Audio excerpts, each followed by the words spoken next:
प्रायोजक हैं cancer healer centre, a new beginning. Yogi सरकार ने बजट में बलिया के लिए मेडिकल कॉलेज की घोषणा की। इसके बाद बलिया में विधायिका केतकी सिंह का कहना है कि मुसलमानों के लिए एक अलग से वार्ड बनाया जाएगा। क्या उनसे हम जानना चाहेंगे कि क्या वजह है कि मुसलमानों के लिए एक अलग से वार्ड बनाने की इन्होंने मांग की है। जी, पहले तो सर्वप्रथम मैं आप सभी को होली की ढेरों शुभकामनाएं देना चाहती हूँ। सद्भावना का त्यौहार है, सद्भावना से मनाया जाए। दूसरा धन्यवाद मैं अपने महाराज योगी आदित्यनाथ जी को देना चाहती हूँ कि बलिया जैसे पिछड़े जिले को भी विकास के राह पर आगे बढ़ाने हेतु उन्होंने मेडिकल कॉलेज दिया है, उसके लिए ढेरों ढेरों बधाई। और अब बात है जो मुद्दे की बात चल रही है, तो भाई मैंने ये कहा है कि अगर दूसरे वर्ग की इच्छा बहुत है कि वो हमारे साथ ना हमारा त्यौहार मना सकते हैं, ना हमारे साथ खा पी सकते हैं, ना हमारे साथ पूजा पाठ कर सकते हैं, हमारे साथ वो कुछ नहीं अगर कर सकते तो हो सकता है हमारे साथ इलाज कराने में भी उनको दिक्कत हो। और अगर ऐसी कोई दिक्कत है तो मुझे बताने का कष्ट करें, हम लोग प्रयास करेंगे कि उनका अलग से इलाज के लिए उनकी व्यवस्था कर दी जाए। सिंपल सी बात है, बस ज़्यादा कुछ तो मैंने कहा नहीं। तो क्या उनके अलग से मेडिकल वार्ड बनेगा और अलग से डॉक्टर भी आएंगे क्या उनके इलाज के लिए? नहीं भाई, डॉक्टर्स तो हमारे देश में जो भी है वो सबका है और सबके साथ सबके लिए ही वो काम करते हैं, डॉक्टर्स की बात नहीं है। पर बात यहाँ पे आके उलझ जाती है ना साहब कि जब हमारा त्यौहार आ जाए, अभी होली चल रहा है, अभी यहाँ होली भी मन रहा था, अब होली चल रहा है और किसी पे कहीं कुछ पड़ जाए तो छाती पीटो गैंग सड़क पे उतर कर छाती पीटने लगे। तो ये सारी दिक्कतें भी तो हैं। अब अस्पताल में कोई गया ही, रंग लगा कर कोई चला गया तो ये होगा कि हमारा तो धर्म भ्रष्ट हो गया, ये रंग लगा कर चला आया। तो उन सब चीज़ों से बचने के लिए मैंने कहा कि अगर आपको परेशानी है तो आप अपनी व्यवस्था बता सकते हैं। कैसे योगी सरकार आपकी मांग को पूरा करेगी? अभी मेरे पास तो मांग आने दीजिए, अभी तो मैं वेट कर रही हूँ। जैसे ये मांग की गई कि 1947 से पूर्व कि देश का विभाजन कर दिया जाए, जैसे ये मांग हुई कि हमको वक्फ बोर्ड अलग से दिया जाए, जैसे ये मांग हुई कि इस देश में इस्लामिक लॉ लगाया जाए, जैसे ये मांग हुई कि इस देश में हम सीए जब जो कानून आया उसको हम नहीं मानेंगे, जैसे ये मांग हुई कि कश्मीर में 370 नहीं हटनी चाहिए, जैसे ये मांग हुई कि हम वंदे मातरम नहीं गा सकते हैं, जैसे ये मांग हुई कि हम इस राष्ट्र ध्वज को नहीं मानते हैं। तो वैसे ही मैं इस मांग की इंतजार कर रही हूँ कि हम यहाँ पर साथ में इलाज नहीं करा सकते। तो केंद्र में भी आपकी सरकार है, प्रदेश में भी आपकी सरकार है, तो आपकी तो मांग मानी जानी चाहिए क्योंकि आप विधायक भी हैं।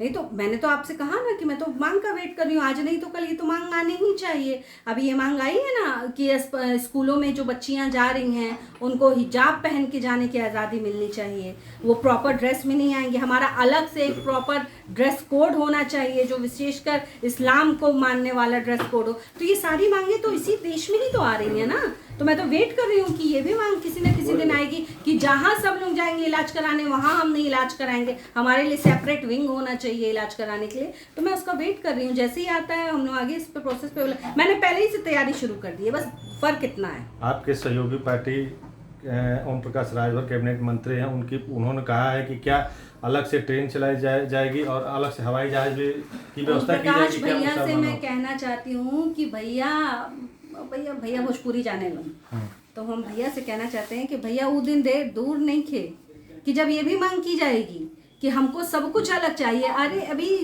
अभी इस चीज़ को हुए 70 साल हुए हैं मात्र, अभी 100 वर्ष भी नहीं हुए। हमारी याददाश्त इतनी कमज़ोर क्यों है? क्यों हिंदुओं की याददाश्त इतनी कमज़ोर है? अभी इस चीज़ को 100 वर्ष नहीं हुए हैं, अभी अपनी भारत माँ का सीना चीरा गया था।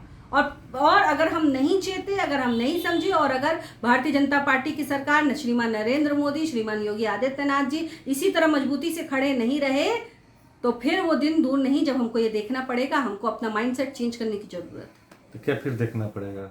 यही देखना पड़ेगा कि भाई दोबारा इस तरह की कोई मांग ना उठे। मांग उठती रहती है ना, तो दोबारा इस तरह की मांग ना उठ जाए, उसके लिए हमको तैयार रहना पड़ेगा। इस समय होली का त्यौहार भी चल रहा है और कई जगह देखा गया कि कई मस्जिदों पे पर्दा ढक दिया गया था, तो ऐसे में क्या संदेश जाएगा जनता में?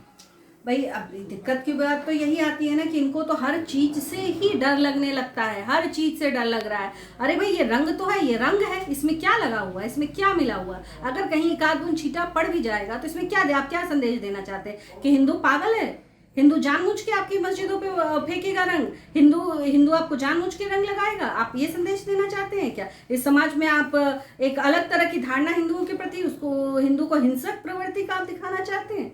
जहां सुरक्षा की व्यवस्था से मस्जिदों को ढका गया है वो बात मैं समझती हूँ, जहां प्रशासन ने किया है, पर जहां इस संदेश को देने के लिए ढका गया है मैं इसकी निंदा करती हूँ। हिंदू पागल नहीं है, हिंदू वो है जिसने अपने देश में रहने का अधिकार सबको दिया है और खुद प्रताड़ित होता रहता है। तो ये पागल बनाने की प्रक्रिया छोड़ दी जाए हिंदू को कि हिंदू से डर लगता है। अरे कई कई स्टेट खाली होने के कगार पर आ गए हैं हिंदुओं से, और अभी भी हिंदुओं से डर लगता है। यह हिपोक्रेसी बंद होनी चाहिए इस देश में। होली के दिन ही जुम्मा भी है और होली भी है, ऐसे में आप क्या संदेश देना चाहेंगे? मैं ये चाहूँगी कि भाई जुम्मा है और मैं बधाई देना चाहूँगी कि ईद भी आने वाली है। तो ईद जिस दिन आएगी उस दिन हम लोग हिंदू मिलकर प्रयास करेंगे कि आपका त्यौहार बहुत अच्छे से हम लोग मनाएं। और पर पहले होली आ रही है तो मैं आप सबसे ये निवेदन करना चाहूँगी कि होली तो भाई एक दिन आई है और होली जम के मनाते हैं और पूरा समाज मिलकर मनाता है। तो हमें कृपया करके बांधने का, रोकने का, टोकने का, बांटने का ये प्रयास बंद करें। जब से जब तक का मन करेगा हर हिंदू के साथ अगर आपका भी मन करे तो आप भी मिलकर हम लोग होली खेल सकते हैं। तो कृपया टाइम बाउंड में हमको बांधना बंद करें। इनके सीधे तौर पे कहना है कि हमने मांग की है योगी सरकार से कि अलग से मुसलमानों के लिए वार्ड बनाया जाए, और जब तक सरकार अगर मांग इनकी पूरी नहीं करती है तो हमेशा ये आवाज़ उठाती रहेंगी। बलिया से मुकेश मिश्रा, TV9 भारतवर्ष। प्रायोजक हैं cancer healer centre, a new beginning.